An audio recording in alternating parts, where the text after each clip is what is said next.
Hey guys, how's it going? Welcome back to Gardening in Cold Spring Harbor. We are in Long Island, New York, Zone 7A. I hope everyone is doing well today. Today is bright, sunny weather here in Long Island, New York. However, the temperatures have dropped to upper 20s. So I wanted to stay indoors today and to talk to you guys about this beauty over here.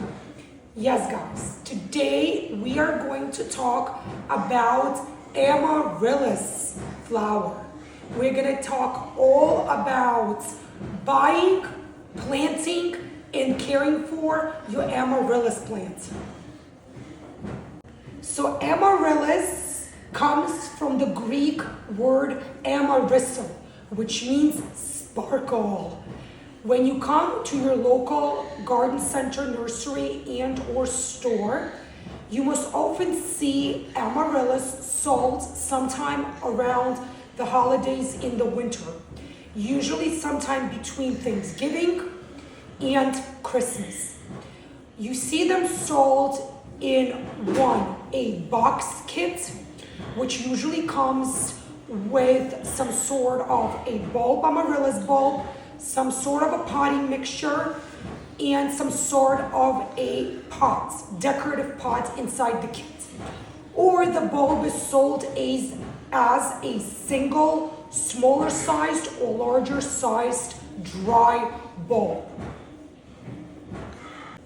So now let's talk about growing and taking care of your gorgeous Amaryllis plant. So when you come to the store again, you must always find Amaryllis sold either as a single bare dry bulb, or you see it sold already pre-potted in a pot. So your Amaryllis plant is known for these gorgeous, large, trumpet-shaped flowers. Usually these flowers grow on a leafless, you can see it over here, bare stalk, which is usually between 1 and 2 feet high.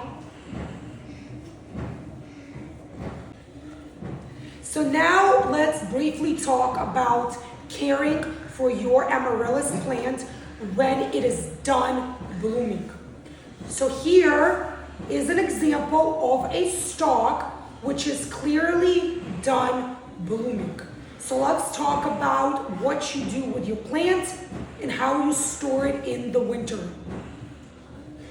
So again, when your Amaryllis plant flower is done blooming, you use scissors and you cut off all of the finished blooming stalks and your leaves approximately like so.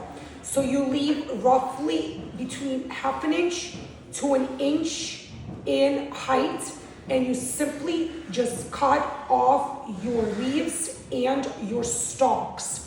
You place your pot with your Amaryllis bulb somewhere in a sunny, bright, sunny location. So this will allow the remaining leaves or whatever is left of your stalk to photosynthesize, to grab that energy from the sun and store that energy in the Amaryllis bulb. So the next question some of you guys might have is, once you prune or cut down your Amaryllis leaves and stalks, what do you do then? Do you keep watering your Amaryllis plant? Do you leave it alone and let it go into dormancy? So the answer to that question is yes, you absolutely have to continue watering your Amaryllis bulb inside your pot. Again, water it just enough that your soil stays consistently moist. Make sure you do not overwater your Amaryllis bulb, causing your soil to become soggy. Then come fall, you must give your Amaryllis bulb at least 8-week dormancy period. During that period, your bulb is conserving its energy and getting ready to rebloom for you in the following winter season. The next question you guys might have is, how often does an amaryllis flower plant bloom? How often a year do you get to see these large, gorgeous, bright flowers? So the answer to that question is once a year, you guys. When taking proper care of your amaryllis plant, it will come back and it will bloom for you once a year. So how do you trigger your amaryllis plant to rebloom again for you the following blooming season? Very simple, you guys. You put your amaryllis bulbs through something called a dormancy period in the fall season for 8 to 10 weeks. How do you do that? How do you put your bulbs through a dormancy period? Very simple. You take your plant, your potted amaryllis bulb that you already pruned down when your plant stopped growing and blooming. You take your amaryllis bulb together with the potting mix out of your pot, like so. You shake off, remove all of the potting mixed soil. So here I pulled one of my amaryllis bulbs out of its pot for one, to show you guys the abundance, the beautiful large root system that my amaryllis bulb has built. This is just gorgeous, you guys. Anyways, you shake up all the potting medium. Again, you make sure that it is completely pruned down, the leaves and your stalk, all the way down to the bulb. What you do next is you get a paper bag. Nothing fancy. You do not have to spend gazillions of dollars on it. Could be a paper bag that you guys use to pack your kids and or your grandkids lunch meals to for school. Or it could be a paper bag that you got at your local Target store, or your local supermarket, or even your local Home Depot store. You take your dried bulb, you place it inside your paper bag, and then all you have to do is find a dark, cool location in your home. Maybe your garage, maybe your basement, maybe even your fridge. So amaryllis bulbs during dormancy period have to stay in an area that is very dark, has absolutely no sunlight, and with a temperature of 50 to 55 degrees Fahrenheit. Again, if you choose to place it into a refrigerator, your paper bag with your bulb, make sure you do not store or have any apples inside that fridge. Why apples, you might ask? What is wrong with placing your bulb next to or in the same space as where you keep apples? Well, apples will cause your amaryllis bulb to become sterile, meaning your bulb will never ever bloom for you again. So when deciding to plant your amaryllis bulb again, so whether you let it go through this dormancy period that we just spoke about and chose to pot it once again in the winter for your new blooming, growing period, or maybe you just purchased another amaryllis bulb and you want to plant it. So what pot do you choose? How large does your pot need to be? First of all, amaryllis bulbs, when new or went through their dormancy phase, have to be rehydrated in warm water again, because you don't know how long they stayed being dry and all shriveled up. You do not want to plant them when they're that dry. You want to make sure that you rehydrate them in warm water for a few hours. Then, do not choose a pot that is too large for your bulb. So I know I usually tell you to get a large enough pot so that your plants or your flowers or your trees have enough space for their roots to grow. This is the exact opposite. You only want to give about an inch space between your bulb and the edge of your pot. Amaryllis bulbs will not bloom for you if you plant them in a pot that is way too large. Also, make sure your pot is not too tall. You only want to allow your bulb to be exposed about 1/3 of an inch above your soil level.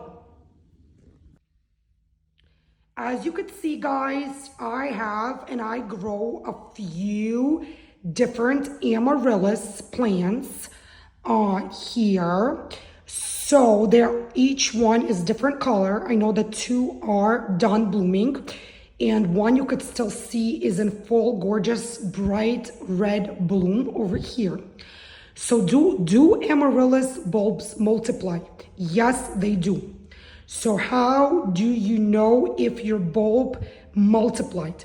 Well, you simply look through each and every one of your pots, as over the years, the bulbs could and do multiply, like this guy over here did. So by looking, you could see that this was the main bulb, the original amaryllis bulb. And over here, you see this new, smaller leaf growth. So this is an example of your bulb multiplying. This pot over here that I basically just pulled the bulb from also multiplied. This one has a longer leaf, which I, by the way, still have to prune down. And you could see that it formed a new bulb over there at the bottom. So what do you do in this case?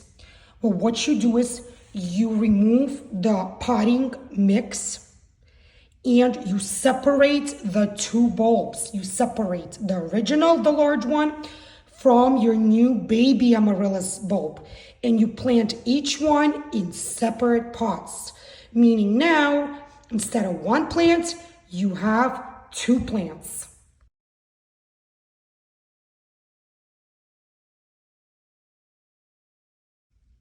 So last but not least tip here. As you could see, I have been pruning down the amaryllis bulbs that have stopped blooming for some time now, roughly since the new year began. And as you could see, that just because you prune them, cut them with scissors, doesn't mean that they don't start growing taller again. So this is not your new stalk, you guys. This is not going to bloom. This is not going to produce any flowers. This is just new leaves. So again, I cut this one down as well. And as you could see, it keeps growing new leaves. So what do? You keep pruning them down. When you see the new leaves got too tall, you take your scissors and you cut them down again, about an inch above the bulb. So when shopping for and or choosing your amaryllis bulbs, again, you might come to your store and see a wide selection variety of amaryllis. Some again come in something called a kit. It's in a cardboard box usually with all your essentials already included inside the box. Or you might see loose amaryllis bulbs. Or even now you might see something called waxed amaryllis bulbs. So they're basically amaryllis bulbs which have been placed in wax, colorful wax. Sometimes it's pink, sometimes it's purple, and you grow it like that in that wax material. What is the benefit of buying an individual bulb versus the amaryllis kit? Well, first and foremost, you cannot see what is inside the amaryllis kit box. You do not want to open that box because, again, you would be damaging merchandise inside the store prior to purchasing it. When buying loose bulbs, again, you can see them, you could touch them, you could feel them. You want a bulb that is large enough because, again, the larger the bulb, the larger and more abundant flowers you will have. You also want to feel your bulb for any mold, rot, or defects. You want your bulb to be hard, firm, and again, large enough in size. You do not want to see any fungus, mold growing on your bulb. You do not want your bulb to be all shriveled up, mushy looking. If you touch it, again, you do not want to push your fingers through the bulb because that means that it's old, diseased, and rotten. So I personally prefer to buy my Amaryllis plant from loose bulbs because you do have an advantage here in starting to grow your Amaryllis. So this is it for this video, you guys. Thank you again for joining me today here in my home in Zone 7A, Long Island, New York. Thank you for joining me in this video where we learned all about this beauty right here, Amaryllis. We spoke about purchasing, growing, repotting, storing your bulbs. Stop it, let's do it again. Hold on. So this is it, you guys, for this video. Thank you for joining me today here in my home in Zone 7A, Long Island, New York. Again, today in this video, we spoke all about planting and taking care of this beauty right here, Amaryllis plant. So if you liked this video, please click thumb up, leave your comments below. I read each and every one of your comments. I love hearing about your garden experiences, your tips, and your advice. Don't forget to subscribe to my new channel, Gardening in Cold Spring Harbor, and I'll see you guys again in the new